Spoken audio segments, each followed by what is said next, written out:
Halo, selamat datang di channel Yolanda Arfi.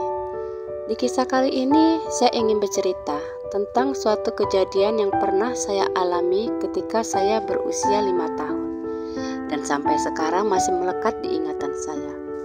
Kejadian apa itu? Simak cerita saya. Saat itu saya sekeluarga menyewa sebuah rumah yang lumayan besar lah dengan 3 kamar tidur. Dan di saat itu ayah saya sedang merintis usaha penjualan roti buatan sendiri. Alhamdulillahnya usaha tersebut berjalan dengan sangat baik, walaupun dalam skala kecil. Dari hasil penjualan tersebut, sedikit demi sedikit bisa memperbaiki ekonomi keluarga kami. Selama tinggal di daerah tersebut, banyak sekali peristiwa-peristiwa yang kami alami. Mulai dari kejadian biasa hingga hal-hal yang berbau horor. Peristiwa misterius tersebut dialami oleh adik laki-laki saya. Tapi untuk peristiwa tersebut tidak akan saya ceritakan di sini. Nantilah ya, saya ceritakan di video selanjutnya. Tapi mau saya ceritakan agak ragu juga sih, karena peristiwa tersebut berhubungan dengan sesuatu yang berasal dari luar negeri. Dan saya takut disangka mengada-ngada. Tapi ya nggak apa-apa lah, biar saya ceritakan. Biar jadi kenang-kenangan saya nantinya kalau saya pernah membuat video memori tentang kisah adik saya tersebut. Mau percaya atau enggak, ya saya kembalikan ke Anda semua. Mau percaya syukur, nggak percaya ya itu sudah resiko. Karena memang yang namanya cerita dunia perhantuan sulit dipercaya karena tidak adanya bukti nyata. Di sini saya akan bercerita tentang amarah ayah saya yang meledak-ledak hanya gara-gara ikan gulai sepotong.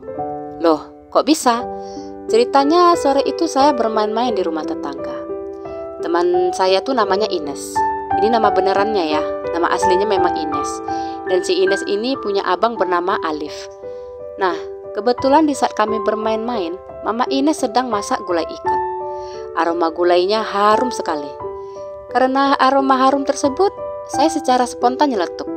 Wangi kali masakan mamamu ya, Nes. Rupanya waktu saya nyeletuk, mamanya si Ines mendengarnya.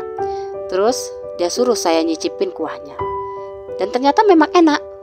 Terus mamanya Ines menawari ikan tersebut sama saya. Yuni mau? Kayak gitulah dia nanya. Ya saya spontan ngangguk. Terus mama Ines nyuruh saya ngambil mangkok dari rumah. Lalu dituangkannya lah seekor ikan ke mangkok saya. Dengan senang hati saya bawalah pulang ke rumah. Terus ngambil nasi di dandang. Maksudnya mau makan gitu. Tapi belum sempat saya tuang ikannya di atas nasi, selera makan saya langsung buyar saat si ayah nyamperin lalu bertanya saya dapat ikan dari mana.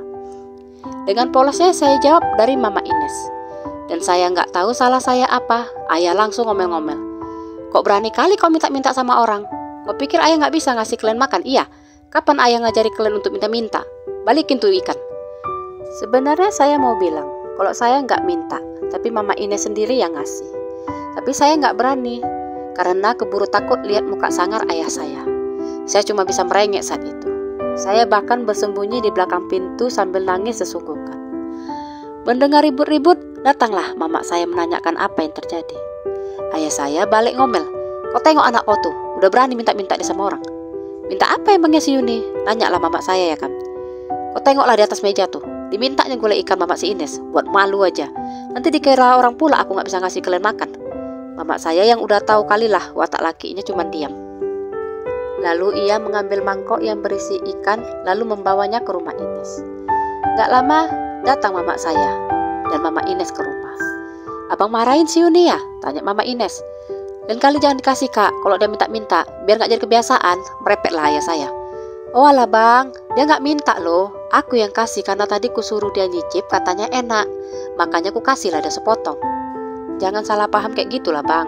Kayak gitulah penjelasan mama si Ines ngebela saya. Total diam ayah saya dengan penjelasannya. Begitu mama Ines pulang, giliran mak saya yang merepet. Makanya tanya dulu bagus-bagus anaknya. Jangan langsung marah-marah gitu. Ya keburu takut lah anaknya ngomong. Kalau nggak percaya langsung tanya ke orang yang ngasih. Ini main marah aja. Tapi yang namanya ayah saya ada aja jawabannya. Soalnya aku paling nggak suka ya keluarga aku minta-minta. Biar makan seadanya. Yang penting dari hasil kerjaku bukan dari hasil minta-minta. Mama pun membalas, tahu bang, tahu kalau memang abang gak suka dengan yang namanya minta-minta. Tapi bukan itu loh masalahnya. Marah abang itu loh, kendalikan sikit kenapa? Tengok tuh si Yuni, sampai kayak gitu kali nangisnya. Saat itu saya memang nangis sampai serak suara saya. Mama pun membujuk saya untuk makan tuh ikan. Tapi karena udah kena mental duluan, gak bisa makan saya. Ayah saya tuh memang keras orangnya. Apalagi dalam hal prinsip jangan meminta. Gak mau kalah dia gimana pun keadaannya. Kata mama saya, pernahlah ada kejadian waktu awal merantau ke Pekanbaru. Saat itu saya berumur 3 tahun. Dan di saat itu ayah saya benar-benar gak megang duit 1 sen pun. Sedangkan kami belum makan. Mungkin bagi orang-orang yang memiliki saudara kaya pasti akan datang terus pinjam duit ke saudaranya tersebut ya kan. Tapi ayah saya gengsi melakukannya. Padahal ada kakak kandungnya alias uak saya yang sedang jaya-jayanya merintis usaha panglong. Dan tinggalnya pun bersebelahan dengan rumah kami. Gak mau didatanginya kakaknya untuk pinjam duit. Malah dia melakukan sesuatu yang menurut orang-orang agak aneh lah. Dia ambil beberapa potong baju terbaiknya, lalu didatanginya rumah-rumah tetangga nawarin bajunya tersebut untuk dibeli. Uak saya yang tahu kejadian itu langsung datang ke rumah, nyemprot ayah saya dengan kata-kata mutiara. Uak saya benar-benar kecewa dengan apa yang dilakukan ayah saya. Dia merasa nggak dianggap karena di saat adiknya kesusahan, dia nggak dimintai bantuannya. Ayah saya sudah berusaha menjelaskan kalau ia nggak mau merepotin kakaknya. Tapi tetap aja uak saya marah-marah. Tapi itulah ayah saya, walaupun keras kepalanya nggak ketulungan. Tapi ada beberapa prinsip hidupnya yang saya akui menjadi panutan saya dan adik-adik saya hingga saat ini. Tapi ya nggak sampai jualan baju juga.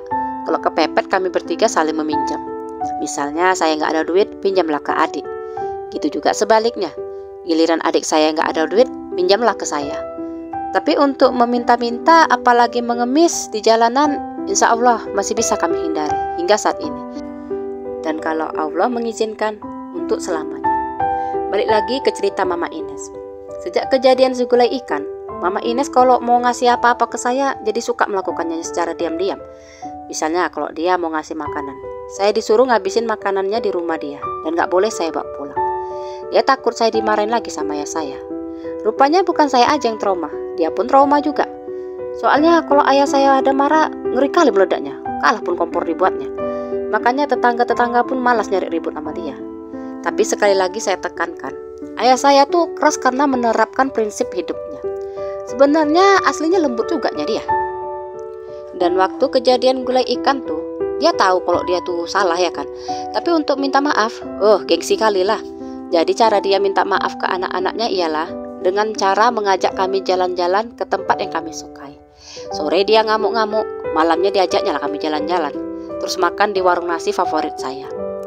Dari kisah saya di atas yang bisa diambil pembelajarannya adalah untuk selalu pantangkan tanganmu untuk meminta, tetapi dinginkan kepalamu dalam menghadapi segala permasalahan hidup. Oh ya, untuk Ines dan Alif, dimanapun kalian berada, semoga sehat-sehat dan bahagia selalu.